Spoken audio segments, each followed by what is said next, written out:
Bonjour pour tout le monde et bienvenue sur ce vidéo pédagogique pour la présentation de contenu de travaux pratiques séquentiels. Ce module est destiné aux étudiants de deuxième année électrotechnique. Je me présente d'abord, je suis Younes Khadija, docteur en spécialité électrotechnique, maître assistance classe B à l'université d'Aït Mouchens Belhaj Ben Chaï.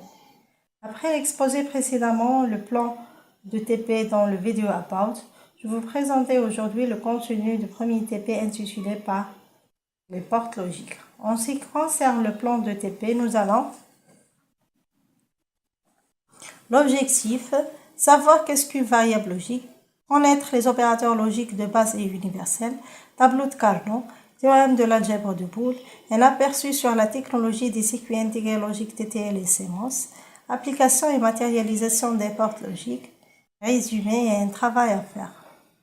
À la fin de ce TP, l'apprenant doit être capable de, dans la partie théorique, connaître les principaux théorèmes et outils de l'algèbre de Boole, transcrire un cahier de charge en équation logique. Dans la partie pratique, découverte des circuits intégrés logiques, réaliser un schéma de câblage, réaliser un câblage clair et conforme au schéma de câblage. Qu'est-ce qu'une variable logique? Une variable logique est un symbole qui peut prendre deux valeurs, vrai 1 ou faux 0. Utilisé pour représenter des états dans les systèmes numériques comme dans les circuits logiques et les algorithmes. Un exemple, un interrupteur, 1 courant passe, 0 courant ne passe pas. Les opérateurs logiques. Opérateur de base. Non, inverse la valeur et sortie 1 si toutes les entrées sont 1 ou sortie 1 si au moins une entrée est 1. NAND, NOR, XOR, NOR, variante et combinaison des opérateurs de base. Système de sécurité, une alarme se déclenche si la porte est ouverte et le mouvement est détecté. La page suivante montre les différentes portes logiques. La porte non inverse la valeur d'entrée. Si A représente un signal d'alarme, non A signifie que l'alarme est désactivée. Utilisé dans les circuits de contrôle pour inverser les signaux. Donc, dans l'entrée, pour une entrée de 1, la sortie, ça sera 0. Pour une entrée de 0, la sortie, ça sera 1. La porte est sortie 1, seulement si toutes les entrées sont 1. Exemple, une lumière s'allume uniquement si l'interrupteur A est on et l'interrupteur B est on. Utilisés dans les systèmes de contrôle d'accès où plusieurs conditions doivent être remplies. Donc, l'entrée 1, 1, la sortie, ça sera 1. Entrée 0, 0 ou bien 0, 1, 1, 0, la sortie, ça sera 0. La porte ou sortie 1 si au moins une entrée est 1. Exemple, une alarme se déclenche si le capteur A détecte un mouvement ou si le capteur B détecte une porte ouverte. Utilisé dans les systèmes d'alerte où une seule condition suffit pour déclencher une action. Une entrée de 0, 1, 1, 0, la sortie, ça sera 1. 0, 0, 1, 1, la sortie, ça sera 0. La porte NAND inverse la sortie de la porte N. Exemple, un circuit de sécurité qui désactive une alarme si les deux conditions sont vraies. Utilisé dans les circuits de logique pour simplifier les conceptions. La porte NOR inverse la sortie de la porte OR. Un système d'alarme qui reste désactivé tant qu'un capteur A ou B ne détecte un mouvement. Application utilisée dans les circuits de désactivation où aucune condition ne doit être remplie. La porte XOR sortie ainsi une seule entrée 1. Un système, exemple, un système de verrouillage qui s'active si un seul des deux clés est inséré. Utilisé dans les circuits de comparaison et de détection d'erreurs.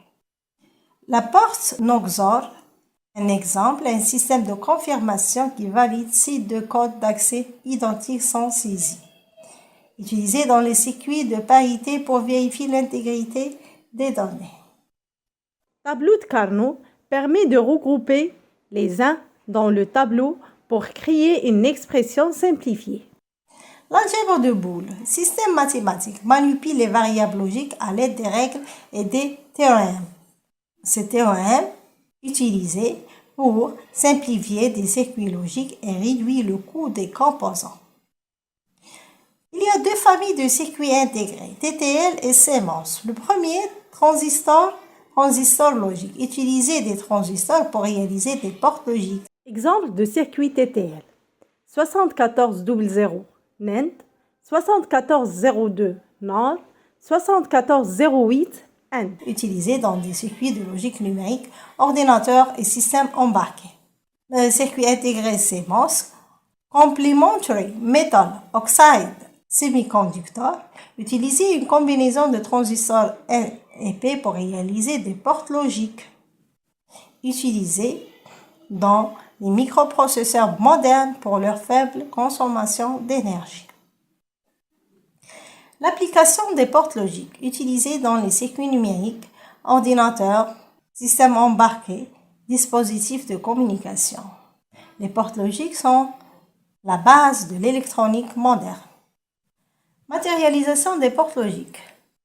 Les portes logiques représentées dans les circuits sont réalisées avec des composants électroniques comme transistors, diodes, résistances. Résumé des concepts clés. Importance des portes logiques dans la conception de circuits numériques. Impact essentiel dans l'électronique et l'informatique moderne permettant des innovations technologiques. Invitation à explorer davantage les applications pratiques et les innovations dans le domaine des circuits logiques. Objectif du TP, réaliser un câblage clair et conforme. Les matériels nécessaires disponibles, alimentation stabilise 0,5 volts, plaquette DC, diode photolumineuse LED, fil de connexion, résistance de protection et circuits intégrés TTL et CMOS. Le travail à faire, c'est donner des tables de vérité des portes ci-dessus, faire fonctionner ces circuits et vérifier la table de vérité de chaque porte logique par la technologie TTL et CMOS, vérifier les lois de Morgan en câblant les fonctions SA plus B et SA fois B. Voici le branchage des circuits TTL. Merci pour votre attention.